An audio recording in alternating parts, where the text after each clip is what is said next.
जय हिंद, जय भारत। एक और नई क्लास में आप सभी का स्वागत करता हूं। तो हमने पिछली क्लास में एल्किल हैलाइडों के बनाने की विधि पढ़ी थी। आज हम पढ़ेंगे उनके भौतिक गुण व रासायनिक गुण। तो बात करते हैं हम भौतिक गुण। तो इसमें पहला टॉपिक आता है विलेयता। इसमें पहला टॉपिक क्या है? विलेयता। तो विलेयता की बात करते हैं। तो विलेयता क्या होती है कि किसी भी जल में या विलयन में विलय होने की प्रवृत्ति। तो ये जल में क्या होते हैं? अल्प विलय होते हैं, यानी कि हैलाइड है वो एल्किल हैलाइड हो, जल में अल्प विलय होते हैं। क्या होते हैं? अल्प विलय, अल्प विलय होते हैं। बात करते हैं दूसरी, ये कार्बनिक विलायकों में विलय होते हैं या नहीं। उसकी बात करें तो ये कार्बनिक विलायकों में विलय होते हैं। कार्बनिक विलायकों में विलय।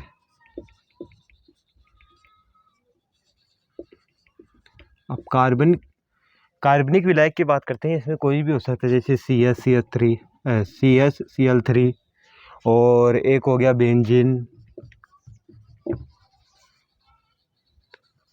हो गया, एक होगा फेनिल, यानी जो भी ETC, यानी कि जितने भी कार्बनिक विलायक हैं इनमें ये विलय होते हैं। और जल में क्या होते हैं? अल्प विलय। ये जल की बात कर रहे हैं हम। किसकी बात करिए? जल में तो होते हैं अल्प विलय और कार्बनिक विलायकों में थे विलय। तो अब बात करते हैं विलेयता की। तो विलेयता में क्या होता है कि इनका अणुभार, तीसरा पॉइंट है अणुभार। तो इसमें क्या होगा? अणुभार बढ़ने के साथ साथ इनकी विलेयता घटती जाती है। क्या होता है? यानी कि अणुभार बढ़ता है। जैसे कि ये है CH3 है, इसका अणुभार होता है, यानी कि ये है CH3, एक इससे बड़ा है CH3CH2, इसका अणुभार अधिक है, इसका कम है ना। तो ये अधिक अणुभार वाला जल, यानी कि किसी भी कार्बनिक विलायक में अल्प विलय होगा, और ये कम अणुभार वाला अधिक विलय होगा। तो अणुभार में क्या होता है?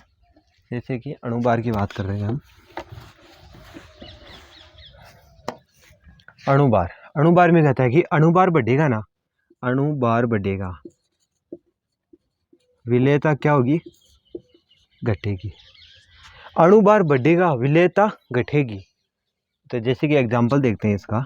जैसे है CH3Cl, एक ये है, नंबर दूसरा CH3CH2Cl है, नंबर तीसरा CH3CH2CH2Cl है। ये तीन एग्जाम्पल है। इसमें सबसे अधिक विलय कौन सा होगा? कि यानी कि अणुभार, यानी कि पहले से चलते हैं। जल में क्या होता है? अल्प विलय। ये जल है नहीं, ये है कार्बनिक विलायक, है ना। कार्बनिक विलायकों में ये विलय होते हैं, जैसे CH3Cl। इसको सब में मिलाएंगे, यानी कार्बनिक विलायकों में इन तीनों को मिलाएंगे ना, और अणुभार के साथ, यानी कि तीनों पॉइंट एक साथ देखने। जल में है नहीं, जल वाला हम कर रहे नहीं है। कार्बनिक विलायकों में ये विलय होते हैं। कार्बनिक विलायक देखते हैं किस में मिलेगा। अणुभार बढ़ने के साथ साथ विलेयता क्या घटती है? घटती है। अणुभार बढ़ता है तो विलेयता क्या होती है? घटती है। इसका अणुभार इससे ज्यादा, यानी कि इसका अणुभार है, इससे इसका अणुभार है, उससे ज़्यादा इसका अणुभार होगा, इससे ज़्यादा इसका अणुभार होगा, यानी कि अणुभार बढ़ेगा। अणुभार के क्रम की बात करें, जैसे कि अणुभार लिख देता हूँ मैं यहाँ। अणुभार का क्रम करें तो ये पहला आ जाएगा, इससे बड़ा दूसरा हो जाएगा, और सबसे बड़ा तीसरा हो जाएगा। अणुभार में बात करते हैं तो हम बात करें विलेयता की। विलेयता में क्या होगा? जैसे जैसे अणुभार बढ़ेगा वैसे वैसे विलेयता घटेगी। अणुभार इस साइड बढ़ रहा है तो विलेयता किस साइड बढ़ेगी? इस साइड। तो विलेयता हो जाएगी, यानी कि CH3Cl की सबसे अधिक विलेयता होगी। उसके बाद में CH3CH2Cl की होगी, फिर होगी CH3CH2CH2Cl की होगी। अब बात करते हैं, इसमें ये था विलेयता। तो विलेयता में अभी दूसरा पॉइंट बात करते हैं। जैसे कि ये तो था कि कार्बन श्रृंखला सीधी हो। अब बात करते हैं, जैसे कि आप लिख लेना ना, वो पीछे निकाल के वीडियो लिख लेना आप, स्लो मोशन में करिए। विलेयता में बात करते हैं, जैसे कि क्या बोल रहा हूँ कि मैं, यानी कि अणु, जैसे कि मैं बोल रहा हूँ ये है CH3CH2CH2CH2Cl, एक ये है हमारे पास, एक ये है CH3CH2Cl, ये है, और तीसरा एक और ये है हमारे पास CH3CH3Cl। अब बात करते हैं तीनों की विलेयता की, यानी कि अणुभार तीनों में यानी कि तीनों एग्जाम्पल में अणुभार समान है। इसमें 4 कार्बन, इसमें भी 4 कार्बन, इसमें भी 4 कार्बन, वैसे Cl एक एक है और हाइड्रोजन भी बराबर है ना।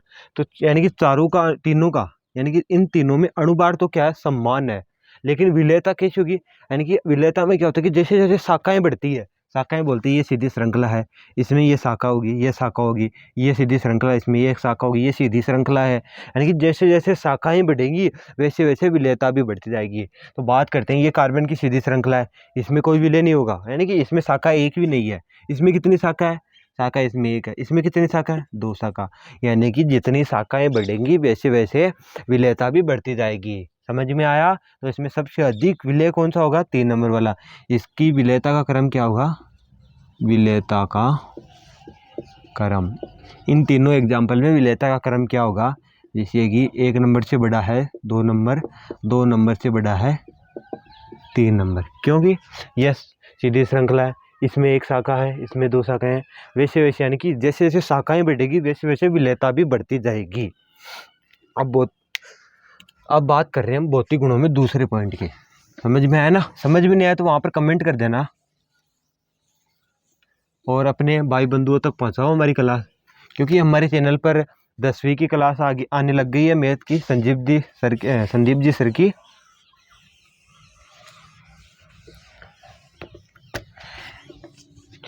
तो हमारे चैनल पर आने लगी है संदीप जी सर की क्लासेज, और विकास जी सर भी अपनी फिजिक्स रेगुलरली पढ़ा रहे हैं, तो कृपया अपने भाई बंधुओं तक पहुंचाए हमारी वीडियो। ठीक है, बात करते हैं भौतिक गुणों में दूसरा पॉइंट है क्वथनांक की। अब बात कर रहे हैं हम क्वथनांक की। क्वथनांक किस पर डिपेंड करता है, अणुभार पर। क्वथनांक किस पर डिपेंड करेगा, अणुभार पर। अणुभार की बात करते हैं, यानी कि हमने पढ़ा था पिछले इसमें यानी क्वथनांक से पहले वाले में कि जैसे जैसे अणुभार बढ़ता है, अणुभार तो बढ़ेगा, विलेयता क्या होगी, घटती है, वैसे वैसे यानी कि यहाँ पर क्या होगा, वैसे वैसे जैसे जैसे अणुभार बढ़ेगा क्वथनांक भी बढ़ेगा। क्योंकि समझ में आया कि अणुभार बढ़ेगा तो क्वथनांक बढ़ेगा, क्योंकि अणुभार बढ़ेगा तो यानी कि यौगिक का पृष्ठीय क्षेत्रफल बढ़ेगा, पृष्ठीय क्षेत्रफल बढ़ेगा तो उसका क्वथनांक बिंदु भी बढ़ेगा। और समझ में आया ना। तो क्वथनांक की बात करते हैं, जैसे कि ये है CH3Cl, CH3CH2Cl, एक है CH3CH2CH2Cl। बात करते हैं इन तीनों एग्जाम्पल में, यानी कि अणुभार बढ़ने के साथ साथ क्वथनांक बढ़ रहा है। क्या हो रहा है, अणुभार बढ़ रहा है, अणुभार इससे ज्यादा इसमें अणुभार ये बढ़ा, इससे ज्यादा इसमें, यानी कि अणुभार बढ़ने के साथ साथ क्वथनांक भी बढ़ता है। समझ में आया, ये था अणुभार बढ़ने के साथ साथ। अब बात करते हैं इसमें दूसरे की, यानी कि विलेयता में क्या होता है कि शाखाएं बढ़ती है ना, विलेयता में क्या होता है कि शाखाएं बढ़ती है वैसे वैसे विलेयता भी बढ़ती जाती है, लेकिन अणुभार में उसका उल्टा होगा। यानी कि अणुभार में क्या होगी, यानी कि क्वथनांक में यानी यानी कि हाँ यानी कि विलेयता वाले में क्या होता है, जैसे जैसे शाखाएं बढ़ती है वैसे वैसे विलेयता भी बढ़ती जाती है, लेकिन क्वथनांक में क्या होगा, जैसे जैसे शाखाएं बढ़ेगी वैसे वैसे क्या होगा, क्वथनांक कम होगा। जैसे कि अब बात कर रहे हैं इसके अंदर, यानी क्वथनांक में यानी कि शाखाएं बढ़ेगी, शाखाएं बढ़ेगी तो क्वथनांक घटेगा, क्वथनांक घटेगा। तो समझने की बात यह है, जैसे एग्जांपल लेते हैं हम CH3CH2CH2Cl, एक एग्जांपल ये है, एक ये है CH3CH2Cl। ये 2 एग्जांपल से हम समझते हैं। समझ में आया ना, 2 एग्जांपल से समझते हैं, यानी कि इसमें कोई भी शाखा उपलब्ध नहीं है। ये 1 नंबर है, ये 2 नंबर। 1 नंबर की बात करते हैं हम, 1 नंबर में शाखा हो, देखो शाखा नहीं है, एक भी शाखा नहीं है। कितनी शाखा है इसमें, 0 शाखा। नीचे वाले में देखते हैं, इसमें एक CH3 यहाँ समूह जुड़ा है, कितनी शाखा है, 1 शाखा जुड़ी है इसके अंदर। यानी कि यहाँ पर बात करें हम क्वथनांक की, तो क्वथनांक किस में ज़्यादा होगा, यानी कि 1 नंबर वाले में क्वथनांक 2 नंबर वाले से ज़्यादा होगा। क्योंकि क्वथनांक में क्या होता है, जैसे जैसे शाखाएं बढ़ने जाती है, जैसे जैसे कि अभी बात करें इसकी, हम बात कर लेते हैं, एक और एग्जाम्पल लेते हैं इसमें CH3 एक और हो गया CH3Cl ले लेते हैं। यहाँ पर एक ये था, एक ये हो जाएगा CH3CH CH3CH2Cl। ये दो एग्जाम्पल हो लेते हैं। यानी कि अब बात करें इसमें शाखाओं की, इसमें कितनी शाखाएं, इसमें कितनी है, एक शाखा है ये वाला। इसमें कितनी शाखाएं, दो शाखाएं हैं। कितनी शाखाएं हैं, दो शाखाएं। कि जैसे जैसे शाखाएं बढ़ती है वैसे वैसे कवथनांक कम होता है। इसमें शाखाएं ज़्यादा है, इसमें कम है, यानी कि ये बड़ा होगा कवथनांक के मामले। अगर विलेयता की बात करते हैं, विलेयता में जैसे जैसे शाखाएं बढ़ती हैं वैसे वैसे विलेयता बढ़ती है। विलेयता वाले में ये इधर वाला आ जाता। समझ में आया?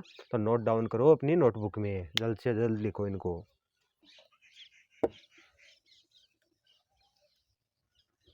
अभी हम कवथनांक वाले में एक और टॉपिक पढ़ते हैं, है ना। जैसे कि यहाँ पर ऑर्थो, पैरा और मेटा समावयवी आ जाए। जैसे कि हम लिख देता हूँ मैं यहाँ पर, ऑर्थो, पैरा, मेटा आ जाते हैं। चलो इनकी बनाते हैं हम। जैसे कि ऑर्थो स्थिति ये है,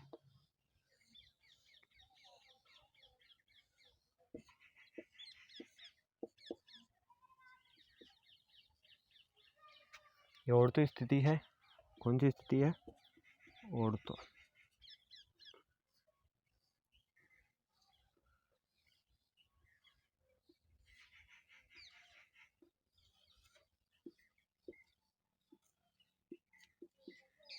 ऑर्थो पैरा स्थिति है। अब मेटा स्थिति और बना देता हूँ ना।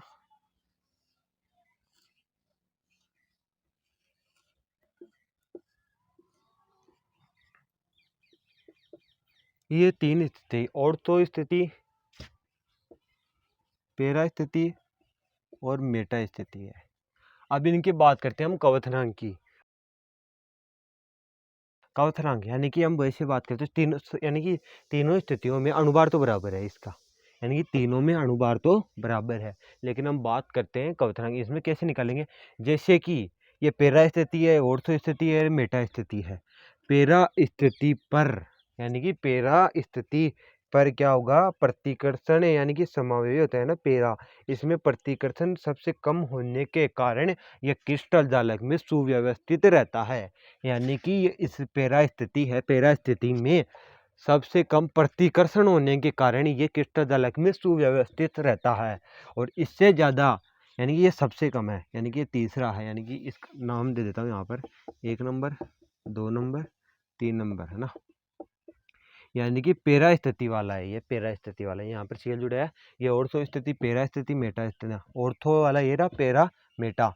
तो यानी कि पैरा स्थिति वाले में क्या होता है कि प्रतिकर्षण सबसे कम होने का, नहीं ये क्रिस्टल जालक में सुव्यवस्थित रहता है। यानी कि टूटता फूटता नहीं है, सुव्यवस्थित जता रहता है अपनी जगह। यानी किसको, इसको पैरा स्थिति वाले को कोई मतलब नहीं है, कोई आओ चाहे कोई जाओ, कुछ भी मतलब नहीं है। ये अपनी जगह बैठा है ना, तो बैठा ही रहेगा।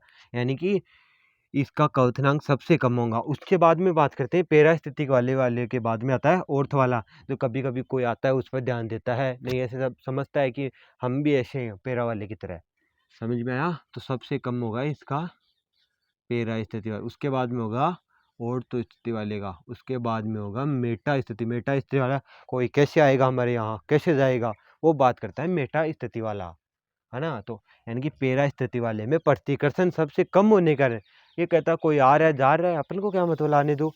पैरा स्थिति वाला कभी कभी वो कोई आता है उसको ऐसे घुरता है, और मेटा स्थिति वाला कौन है रे, कैसे आ रहा है, ये बोलता है। ये मेटा स्थिति वाला, इसलिए इसका कवथनांक सबसे ज्यादा होगा। समझ में आया? समझ में नहीं आया तो कमेंट करके बता देना आप, है ना। तो लिखो, लिख लिया ना।